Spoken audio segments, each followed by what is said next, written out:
नमस्कार. तर आज आपण हरभऱ्याच्या पानाची छान अशी चवदार भाजी बनवणार आहोत. झटपट होते, कमी साहित्यामध्ये.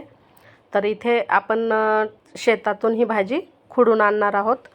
तुम्ही पाहत असाल की मी आणि माझी बहीण छान अशी ही हरभऱ्याची ताजी ताजी भाजी खुडत आहोत.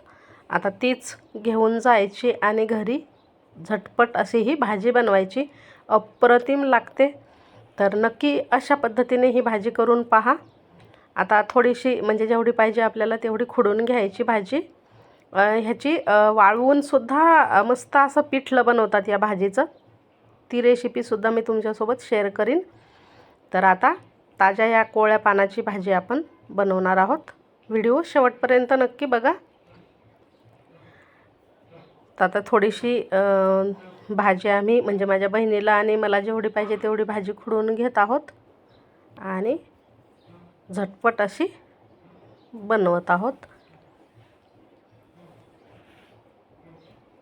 ही भाजी खुडता वेळेस बघा, याचे फक्त म्हणजे जे हरभरा आहे त्याचे शेंडेच घेतात. तर चला आता आपण ही भाजी निवडून म्हणजे तोडून आणलेली आहे, खुडून आणलेली आहे, तीच झटकीपट अशी बनवून दाखवते.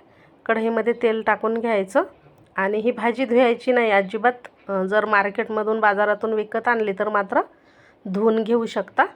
पण माझी आई ही भाजी धुत नाही, कारण आपल्या शेतातली ताजी भाजी असते. तर आता या कढईमध्ये तेल टाकून घेते आणि तेल थोडंसं गरम झालं की यामध्ये सुकी लाल मिरची टाकायची आहे आपल्या आवडीनुसार. मी इथे 2-3 लाल मिरच्या अशा तोडून टाकत आहे.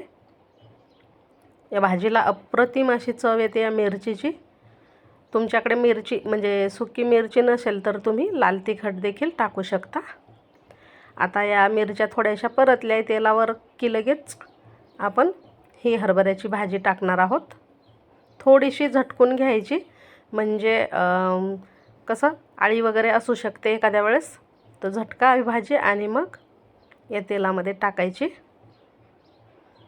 आता थोडा वेळ परतून घेते.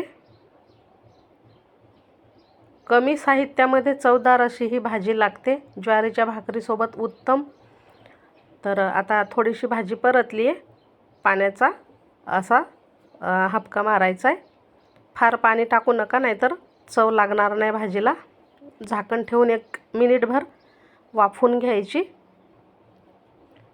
म्हणजे व्यवस्थित ही भाजी आपल्याला शिजवून घ्यायची.